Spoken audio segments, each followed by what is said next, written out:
Part 5.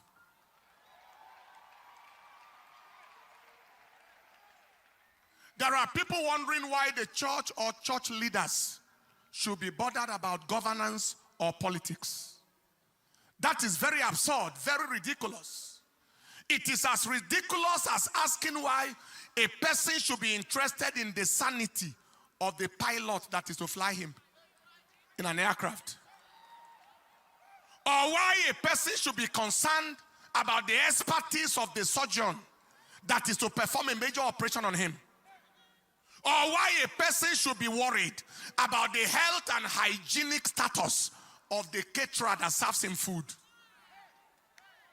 Please understand this.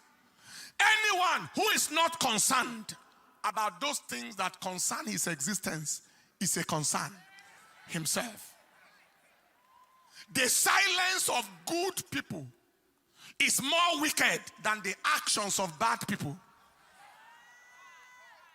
Evil thrives when good people are silent, and most times silence is taken to mean consent. No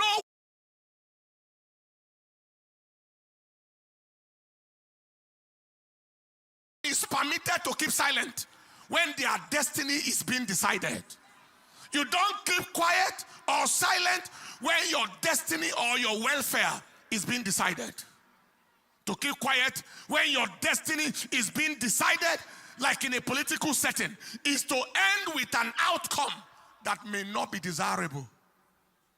Now, why should the church people, church leaders, and the society at large be interested in politics and governance? Why should we be interested in who heads the government? First, government makes policies, and policies affect the society. And the church is part and parcel of society. So everyone in society, the church and her members inclusive, are at the receiving end of government policies. Second, government's failure places a high burden of care on the church as a religious and charity institution. For example, when people can't pay their children's school fees, house rent, etc., it is not the government they go to for help. It is the church they come to. When a person's loved ones get kidnapped, the church most times is their first point of call for prayer and emotional support. And someone says the church should not be interested. Government's inability, incapacity, and irresponsibility leading to insecurity of lives and properties of the citizens places a high burden of responsibility on the society at large, the church inclusive. Government's policies and actions, listen to this, that forbid religious freedom and facilitate religious persecution and intolerance, especially against Christians and the church, pose very great existential threat to the church. They are against the very life of the church, aimed at reducing or possibly eliminating the Christian population in Nigeria. And somebody say we shouldn't be interested. Many have rapidly forgotten what happened in 2015. There was the presidential candidate of the coalition with a track record that didn't appear favorable. His speeches and actions before then were contrary to religious freedom. Many were warned of what was coming, but it fell on deaf ears. The youth then campaigned, including civil societies and others. They claimed that insecurity will be handled, corruption will be handled, etc. What was the outcome? Escalation of religious intolerance and the persecution of the church went to another level. According to Stephanos Foundation, headquartered in Jos, between 2016 and 2021, over 5,878 people, mainly Christians, in Christian territories were killed by terrorists in terrorist attacks. Between 2016 and 2021, over 10,715 people, mainly Christians in Christian territories again, were killed by herdsmen, as against 3,041 killed between 2010 and 2015. See the difference. Between 2016 and 2022, there were 11,362 recorded cases of kidnapped persons across the country. Many more are beyond record. This is against minimal, insignificant record of kidnapping before that time. Today, some people say church should not be bothered. When out of the 3 frontline presidential candidates, 2 of them are likely to further anti-church, anti-Christian, and in fact, anti-society agenda. One of the candidates is of the same ethnicity, religion, and region as the current leader, under whose watch the nation has experienced such level of unbelievable insecurity, mostly against the church and generally against all.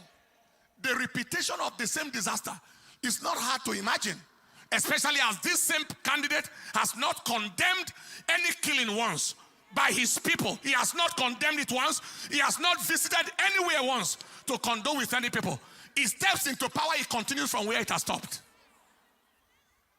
The second candidate chose a Muslim vice president, being a Muslim himself, despising, disregarding the plight and the value of the church in Nigeria. The third candidate, the third one, remains the only sensible, only credible way to go. Not just for the good of any region or religion, but for the good of the nation as a whole.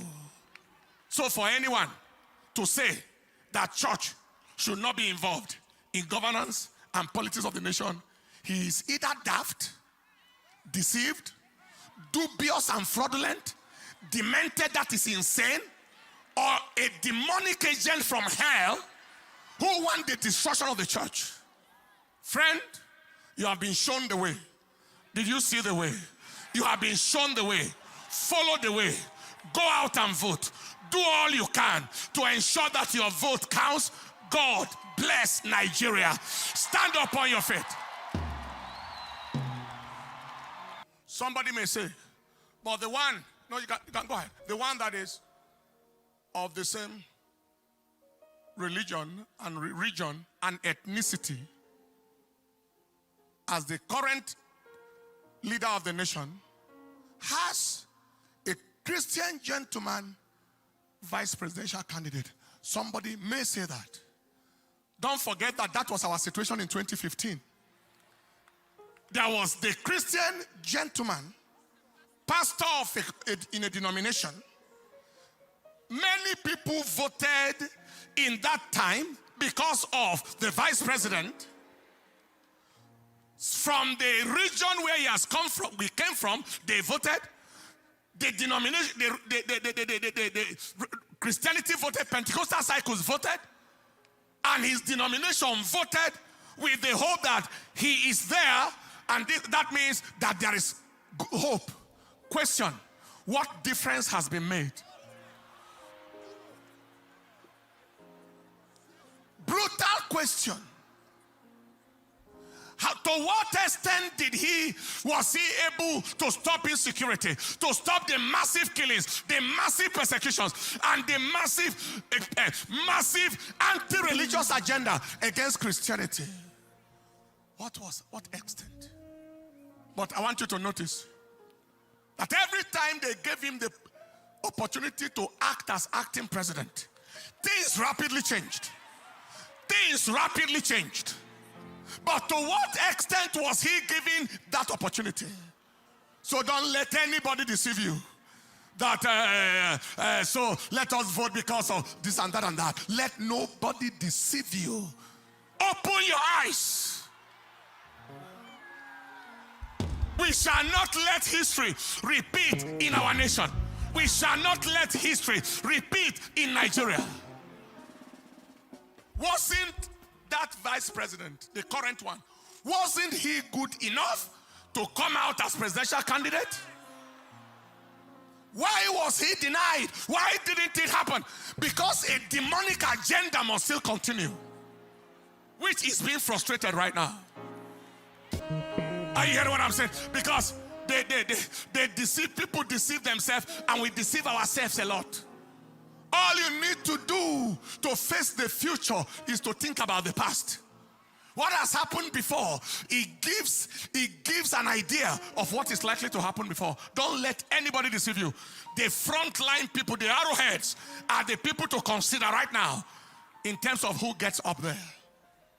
I believe you have heard. Help me tell people, have you heard?